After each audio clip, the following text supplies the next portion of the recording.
Hello dog lovers. So this is part 2 of the loose leash walk video. So we went over the basics of giving your dog the full length of your leash, whether it's a 4 or 6 foot, using your V. So if your dog's pulling within your V, you're stopping. You're holding your leash at belly button level, and so you can sit into it a little bit if you need to. So this video is going to go through a few things to look at when you're working with your dog.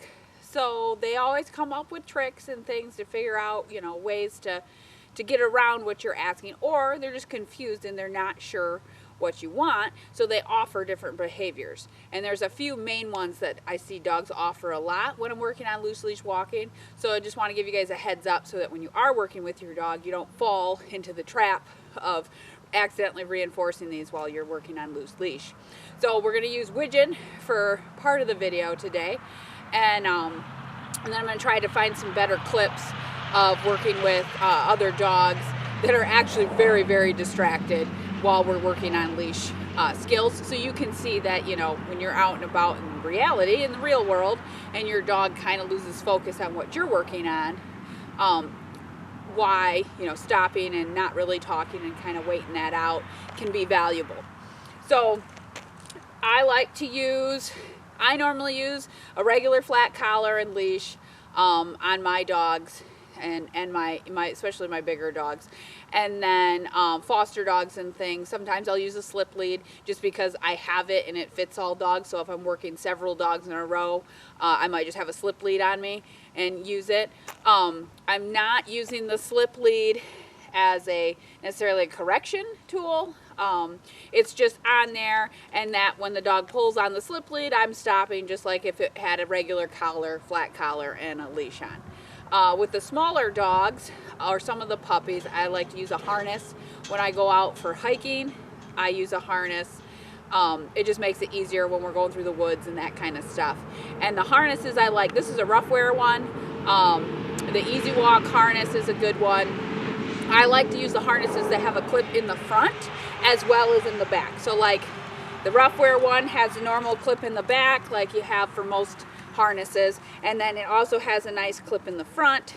If you have a bigger dog and they like to pull a lot and you like to use a harness, you want to use the front clip because that'll actually pivot the dog back to you instead of using the clip behind.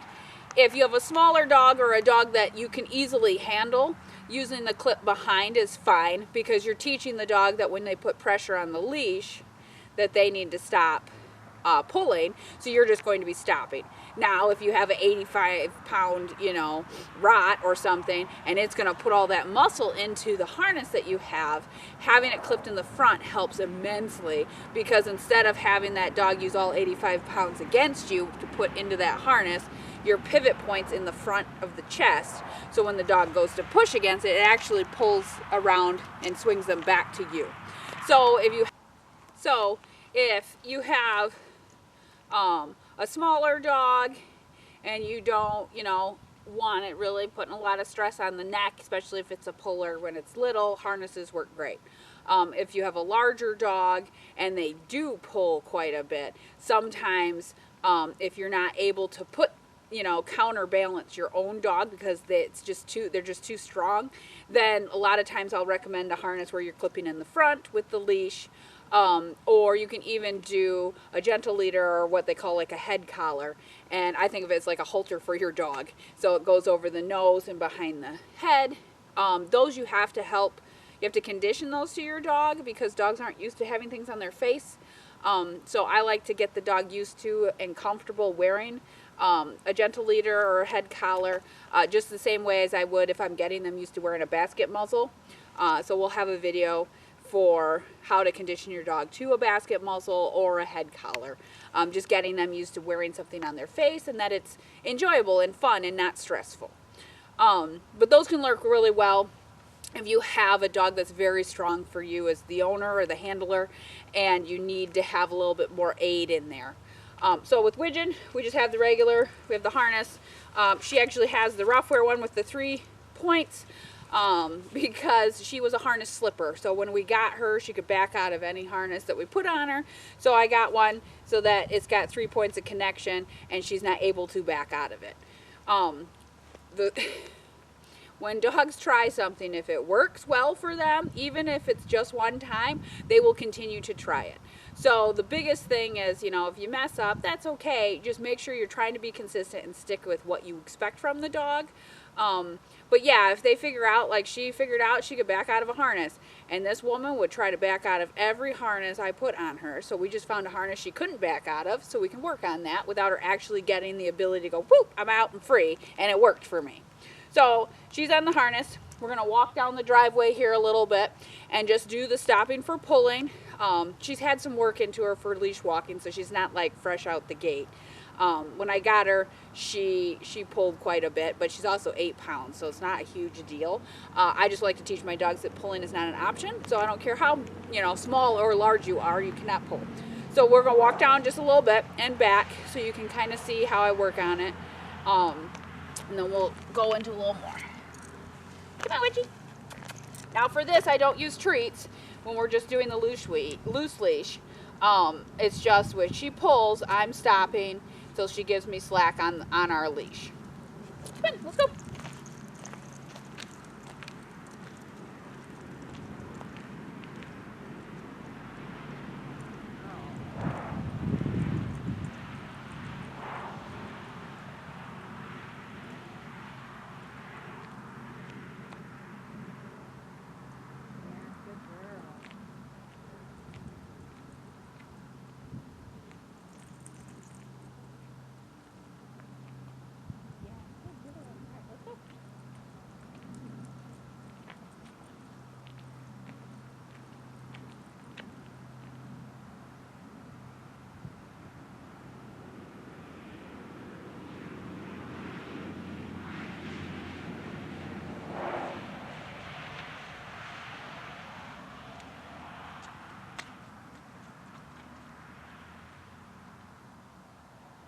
Yes, good girl.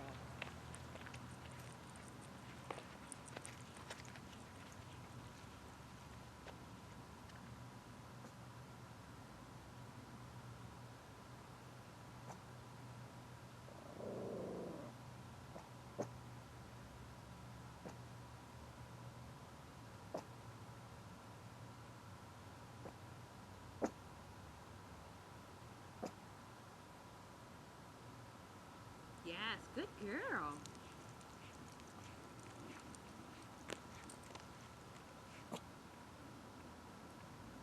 Yes, good girl. Good girl. All right. So, where are we? Yeah. Yeah, I'll hold you. So, there we just walked down and we walked back. Now we're in our driveway and it's very low key. Our horses are right there. She can see one of the cats walking down at the end of the driveway by the house. And that's what's got her attention and what she was barking at. So it was a good example of, okay, we're walking away and she's not really distracted by anything. We're just walking and she's kind of checking things out. But when we turn around and walk back, you can see that she started to put her focus ahead of her and not back on me with the leash. Now, because we're in our yard, in our environment, and we're not out and about in something new, and I got mild distraction. So the cat is a mild distraction. And we're going to set her down so she can go do other things. There you go. So the cat is a mild distraction. So she is paying attention over there, and so I'm just stopping and waiting her out. Because it's a mild distraction, I can wait through this, and the dog has to process and go, oh, what's that, what's that, what's that, and then go, oh, wait, I got to remember, I got to give slack. So she gives slack, and then I was like, okay, good girl, this is what I want you to do, now I'll move forward, and then I'll reward you with the forward motion of the walk. So I didn't use treats for this whole thing. The moving forward in the walk is what the reward is for the dog. So, she's gonna play with the cat. So with this, it's a good place to start. So like if you read the tips and you've watched the other video, start low key. So you want to start where your dog is comfortable practicing and being able to pay attention to you. If you're in a place where they're like, oh, what's that? Oh, what's that? Too much, you need to pick a different location. So I like to start in my actual like driveway, yard. There's a couple of parks I like to go to when I know they're dead. So we might see 1 or 2 people, or walking their dog, or just a couple of people, and that's it. I like to go to them. Sometimes there's some trails that I like to go and work on because I know there's not a lot of traffic there, and that can help get your dog out to a place where they can smell new things and experience new things, but you're able to work on leash walking. Like, okay, we're just gonna go as slow as we need to because you're gonna have to do a lot of stopping and waiting for slack. Some tricks that the dogs like to do that you need to look out for. So a big one is sitting at the end of the leash. So they go out to their 6 foot and they're pulling, so you stop. So they sit. Do not continue walking. Because what you just told your dog is that when you get to the end of the leash and you pull, I want you to sit and then we will walk. So then your dog will go all the way to the end and sit every time. I've actually had this happen with a family in one of my puppy classes, and their adorable golden retriever. They came back the next week and the puppy would go to the end of the leash and sit, and go to the end of the leash and sit. So they literally just did this while the dog sat the whole time. And I said, well, your dog thinks the sitting is what continues the walk. We don't want that. We want not pulling to tell the dog that continues the walk. So if your dog sits, goes to the end of the leash, it's pulling, and you stop and they sit, then I want you to, sometimes I'll wait them out. I might, you might stand there 5 minutes. So if you're waiting something out, stick with it. So you might stand, I might wait it out the first time and go, okay, well you sat, that's nice, but nothing is happening. If the dog goes from a sit to a lay down, all right, you got to change it up because then the dog's just going to stay there waiting for you. So I might wait them out the first time and see what the dog or puppy offers me with me just waiting for them. Some puppies will get bored, they'll get up and come back to you. All right, perfect, now we'll walk. If they lay down, then I know that they're just settling there and that's not what I want. So oftentimes if the dog goes to the end of the leash and sits, I will change direction and walk back. So they go to the end of the leash, they sit, nope, that's not what I want. And I'll walk back a little bit and then we'll restart. So you're just resetting. And once you add heel work to this, you're less likely to have that be something that comes up because you're going to be moving around quite a bit more. But in the loose leash walking portion, if your dog sits, just walk back a couple of steps and then restart. So then you teach your dog, well, if you sit, we have to backtrack a little bit and then re-go. So then they go, oh, well, that's not what you want because that's not getting me forward. They want to move forward. That's why they pull. The other one that's common, and the French Bulldog in the last video does it. So if you go back and watch him do it, Bogey, he does a spin. You see him and he goes, ooh, okay, and I'll go. Now, in the beginning, if I have a dog that pulls a lot, and they really just need any little bit of thing to go, hey, do that, and then we can wean you out of that. I might allow the dog to spin as far as they gave me slack, now we're moving forward. But what you don't want to do is continue to be like, the spin is what I want, because we don't want the spin. We don't want the dog to hit the end of the leash and then turn and then keep going. So if the dog spins, initially, if your dog's having a hard time understanding to give you slack, I'll take the spin initially. So I might have the dog and then they're pulling and I wait and then they dip back. Well, then I got slack, so I walk. Well, they just finish a spin. So they dip back, but then they spin through it and we're walking. So to them, they went, oh, well, I just need to spin. So if you take that a couple times and your dog picks up, they think they're supposed to spin at the end of the leash, then don't continue the walk. So if the dog spins and you're like, that's not what I want, you don't tell them that, you just wait it out. I won't even look at them. If they spin, I'll wait, and they'll probably spin a couple of times because they think that's what you want. And so I'll wait, and then they'll be like, well, my human is broken. I don't understand why they're not moving forward. They'll try something else. Sometimes they'll come back to you. Sometimes they'll spin a few times and then sit down. If they sit, I change direction and back up and we start over. If they come back in, yes, good dog, here we go, and we move forward. Now, again, adding heel, a lot of these things will kind of phase out because then you're going to be rewarding your dog for this space here. But like I said, I've had dogs that, okay, they do the spin and I move forward because I just want some slack. So they understand that you gave me a little bit of slack, that makes us move forward. Some dogs, they won't pick up that, oh, they think they need to spin. They'll just go, oh, I need to give slack, and then they'll just kind of give you slack, and then you can move through that. And then other ones will spin. So I just want to give you an option to go, oh, well, my dog thinks the spinning is what's working, then you need to wait through that. If your dog thinks sitting is what's working, then you need to reset the dog. You just come back and reset. And I do it as soon as that butt hits the ground. That's not what I want. Come back, go again. Because you can teach default sitting for different behaviors or different times. We don't want it for leash walking. Another one is the dog will look at you. Now, I love eye contact. I teach all my dogs to check in. Look at me, look at me, look at me. If I say, I want eye contact, you better be looking at me. If I do recall, we train it as you got to come and look at me and come into space. So, my dogs and a lot of my fosters default to checking in, which is fine. I love that. That gets the dog to check into you as the human, and this is a great tool to have, especially if you can get it on command, because if your dog's distracted, you can say, hey, I need you to look in or check in, and they'll be able to do it, and then you can move through the distraction easier. However, at the end of the leash, you don't want your dog who's pulling to check you, but still be at the end of the leash. So this is not the dog that's pulling, gives you a bunch of slack and comes in and looks at you. That's fine. Walk on. That's great. It's the dog that's at the end of the leash, stays at the end of the leash, and then checks you.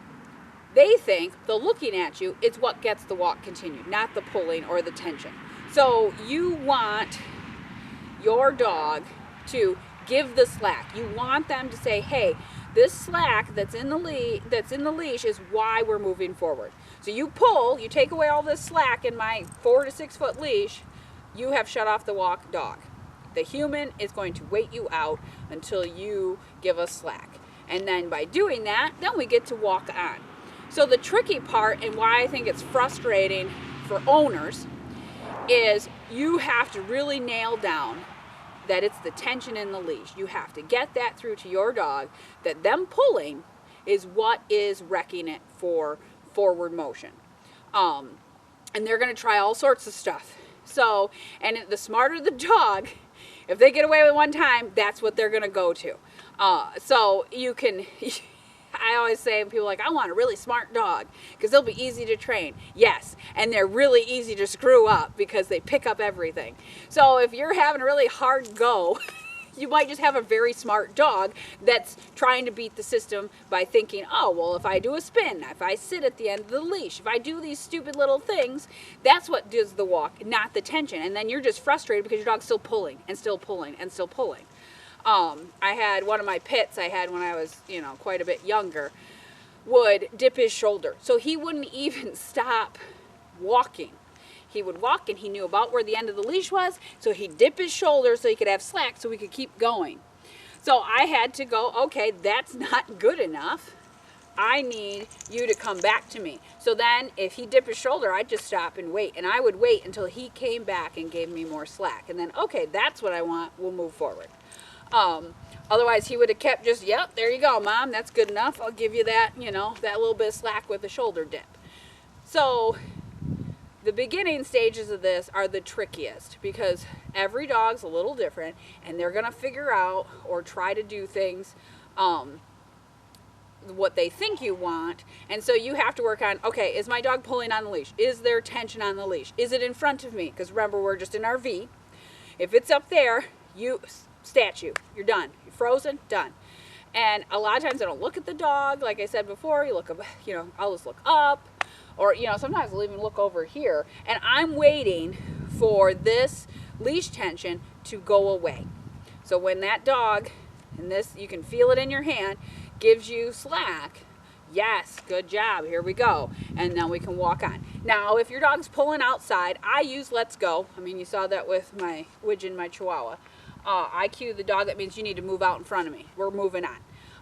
I use that for if I'm hiking. I use that for leash walking.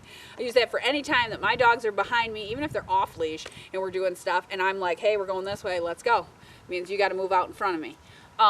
So you can pick your own cue. Just be consistent.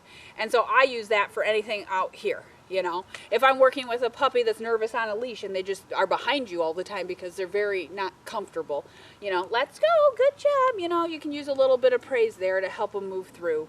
Or you can work on recall, that helps. Just calling the dog to you while it's on leash. And then that'll help them feel comfortable walking on leash, and you can move forward in that. So the big takeaways from this video is, you know, start slow. We're starting low distractions. Once your dog understands, because you're teaching your dog that tension on the leash means the walk shuts off. They ruin it, not you. So you're not pulling. We talked about this in the last video. So don't be like, and pull and correct, because what you're doing is teaching your dog they can pull until you stop cueing them. Like you are the person cueing them. I don't want to be able to have to be on a leash and constantly cue my dog. Stop pulling, quit it, heel, that's annoying. Nobody enjoys that. I want to be able to go out and have my dog just be here. Just be here. That's nice. Do that. If you have a side-decider, a lot of people are like, well, my dog's over here and over here and over here and over here. When you're working on loose leash walking, just don't worry about that, because you're literally just going to be stopping and going and stopping and going. Once we put in position like heel or something, then when you're reinforcing for that, your dog will start to default to one side. So initially, yes, you might have a zigzag dog, especially if you have a hound or a very scent-driven dog and they're just all over the place. That's fine. You're obviously not going to be walking very fast anyways, because you're going to be doing a lot of stopping, because they're going to be pulling, especially if they catch a good scent or something, you know, you're going to get that. So the primary goals of this video is pick low distractions. You know, make sure your dog's got the 6 foot, 4 foot of the whole leash. We're holding it here. We're just walking. We're just walking and stopping. And then dog gives slack. Good job. Yes, whatever your correct response mark word is. And you're walking. So I mark it as I step forward. So the dog gave me slack, good, and we're already on the move. Because you want that to follow and the dog to go, oh, when I come back here, we can continue to move forward. If you have mild distractions, wait them out, and I mean like mild. So if your dog is at the end of the leash and that's not mild. That's too much, especially if it's towards a person or another dog and they're walking towards you. That space is going to decrease and the distraction or trigger is going to increase. So that is not the right environment. And sometimes it can be hard. I mean, I know if you live in town or in a city and it's really, really busy all the time, sometimes it's good just to practice in your apartment or in your house. Or backyard, if you have a little bit, you know, if you have a fenced-in backyard, and just kind of start there, because the dog's used to those environments, and then move out to, and if maybe you got to put the dog in the car, you know, and drive to a local park where you can have some space to move around. This is not, loose leash walking is probably one of the more difficult things to move with your dog, I think, because it requires so much input and patience from the person, from the people. It's very easy to teach the dog. I teach dogs all the time. I literally, like, when people get frustrated, I'm like, I teach dogs loose leash walk. I don't know, probably in the thousands now. Tens of thousands of dogs have taught to loose leash walk. And it's just a default. It can be frustrating and it's time consuming. It's very time consuming. But in the end, you'll be able to take your dog anywhere and it'll just be there and it'll be great. And you won't have to worry about arm wrestling it all the time. Especially if you have a younger puppy or an adolescent dog, you're in like the throes, especially adolescents, like teenage dogness. That's a rough go across the board, just like teenage kids. So sometimes it just requires patience and time and consistency. So you're working on your loose leash walking, mild distractions, Make sure you're keeping an eye out. Is my dog sitting at the end of the leash every time? Is my dog doing the spin? Is my dog not giving me slack but just looking at me and I have moved forward? The other one is if the dog pulls and they're able to pull you a couple of steps. This is why maybe the harness with the clip or head collar might be more suitable if you're having a really hard time stopping with your dog. But if they get a smell and they pull and they're able to pull you a couple of steps, that has rewarded them for pulling. So I'll get dogs that I'll dig in, you know, to this, because they're like, oh, if I just pull, I can get that little bit of inch farther. So even if my dogs get a scent and I'm working on loose leash walking, I don't care. You need to come back to me, and then we will take those few steps to smell what you want to smell. It's something you have to work on all the time. So anytime your dog is on a leash, whether it's a regular leash or you have a long line, I do it on a long line too. If they put tension, if they pull, then I'm shut off, because I teach them it doesn't matter what we're doing or where you are. Even if I put you on a leash to leave from the house to the car, you cannot pull me. So remember those things. The dog's on a leash, that means you're working on leash stuff. Anytime, even if it's just from house to car, you're working on leash stuff. Low distractions, even if that means you got to start in your house. You want to teach the dog pulling, tension on the leash, shuts the walk off. And then you can, you know, build your little bit distractions. Distractions are good. You just got to make sure the dog knows what you want as you build on those. Because eventually you're going to go out where there's lots of distractions and work on loose leash walking. So I hope this is helpful. And then I'm going to try to find a couple of good clips of me working with other dogs that are very distracted, and we're just doing some loose leash walking. And then we will move into adding heel to our loose leash walking stuff. So you can see, and I reinforce for heel, usually with treats, sometimes with toys, depends on the dog. Petting works great too. But getting the dog to start to say that, hey, there's other things we're doing while we're on leash. Sometimes I need you in close, sometimes I don't.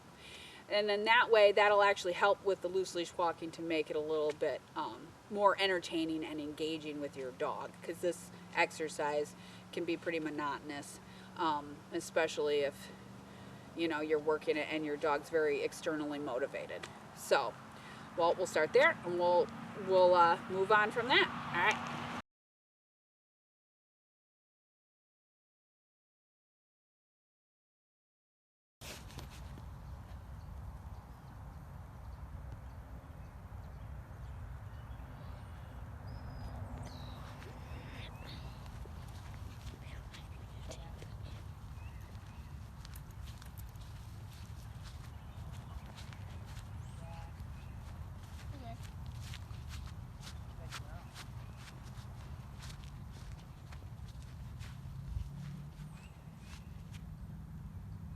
When do you want me to stop it? I'll tell you. Okay.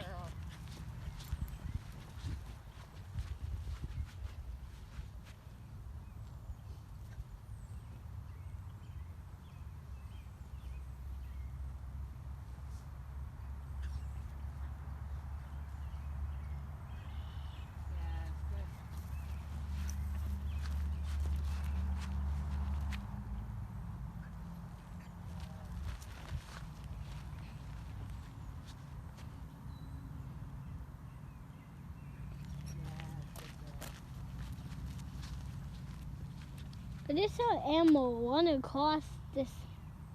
Did you? It's probably not possible. I just saw something white.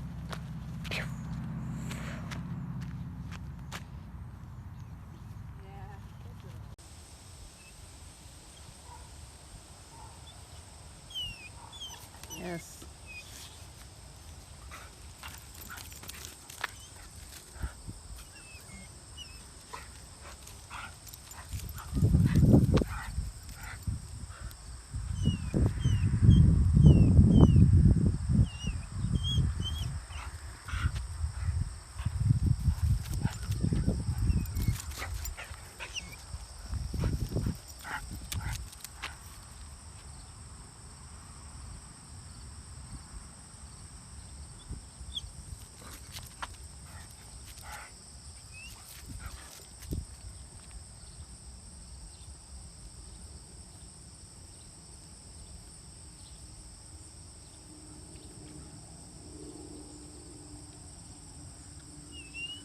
Yes.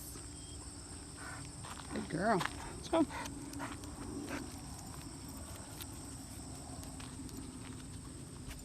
Let's go.